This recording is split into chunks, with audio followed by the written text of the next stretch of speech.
So, yeah, all right, so, This you is- know, it was the 75 seminary, and I didn't want to go one bit, and I saw Trungpa in the bathroom, and he said, guess where you're going in 2 days? And I was like, no, not the seminary. You know, my girlfriend was suddenly a famous model, and we were at Studio 54 every night, and I was living another lifestyle, man, you know, like A-list, you know, and it was like, no, no. So I got there, and W.S. Merwin was there. And he was with this beautiful Hawaiian girl. And right off the bat, I decided I was going to do, after 2 days of drinking and trying to party, I just decided I'm going to do this really straight. I'm just going to be the best student ever, you know? Why fight it? Get into it. And so I was at all the sittings, a ridiculously high number of sittings, and I would see Merwin, and Merwin wouldn't stand in line. We had the meals in the shrine room that was separate from the dormitory buildings. You had to walk down a hill to it. So we had the meals there, and Merwin would never stand in line. He had this Hawaiian girl wait on him, you know. She would go and get 2 trays and bow to him and serve him. He was so much like the famous poet. And so, you know, Trungpa was kind of letting him get away with it. Trungpa was treating him like as well as you could possibly treat him. And Merwin refused to do, in the evening chants, he would only do the peaceful chants, and he wouldn't do the wrathful chants because he thought they were violent, and he was such a pacifist that he refused to do the four-arm Mahakala and all these things, you know. And he would only sit when he felt like it, and, you know, he was like the visiting rock star. You know, he was very handsome. And his Hawaiian girlfriend was just, you know, a Hawaiian girlfriend, what can you say, you know? So, you know, the first incident had to do with Trungpa decided everybody was being too serious. Just as a quick aside, right around that time, he called me into his office and said, he looked at the sitting charts, they were keeping attendance. He said, Jack, you're sitting like 98% of the time. I said, yeah, isn't that great? He said, you're faking it, man. I know better. I know you better than that. You're just trying to show off. That's not you, you know.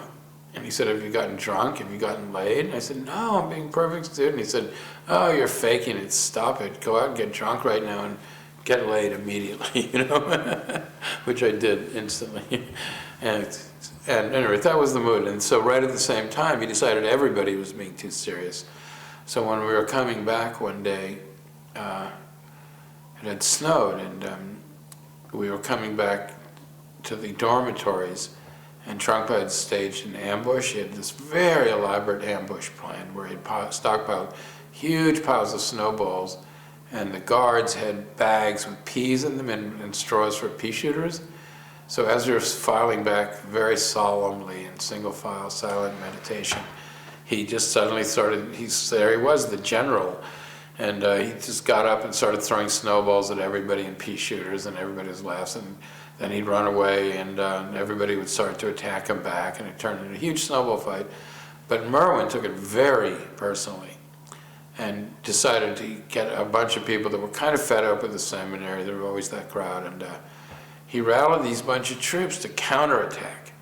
And he got really crazy. I just remember, like, in the hotel, he broke out fire hoses and started, like, shooting Rinpoche's room full of fire hoses, you know, with hoses, and the hallways with fire hoses.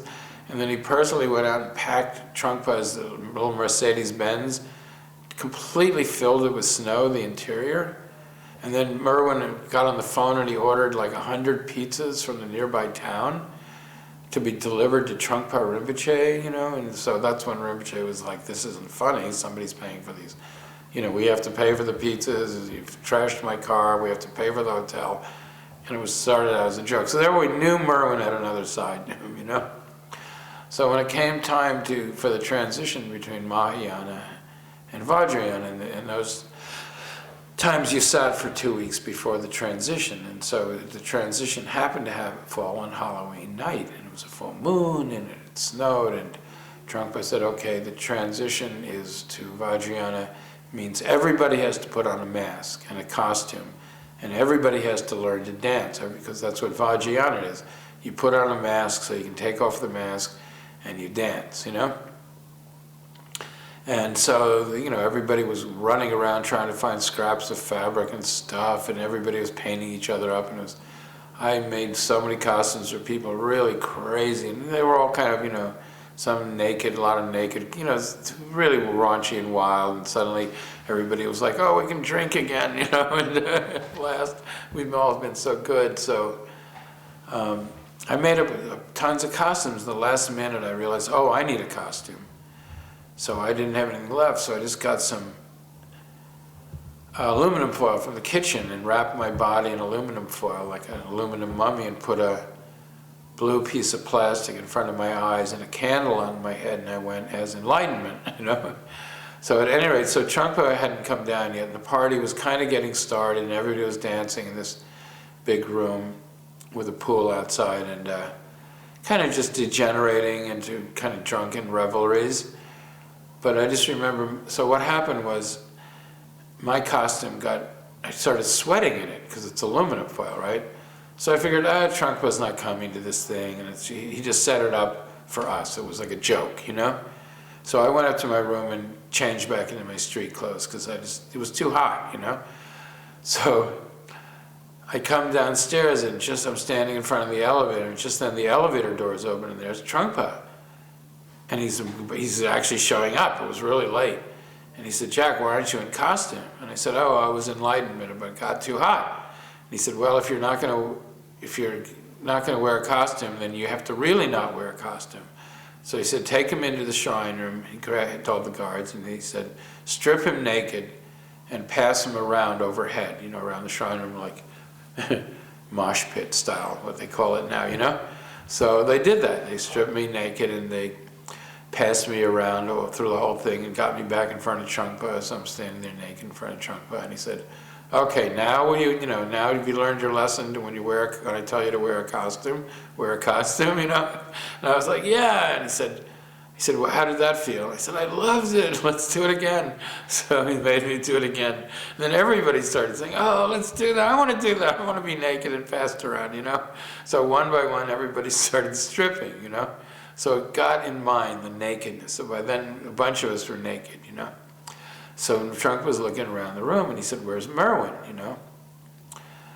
And, I should add that during the snowball fight, Trungpa had asked me to be a spy when he found out what was happening. He said, you're an art guy and you hang out with Merwin. Go up to Merwin's room. And so I became like a spy on Merwin's side, but I'd secretly send notes out reporting what he was about to do, you know? So Merwin kind of trusted me, you know, but he didn't know I was a spy. At any rate,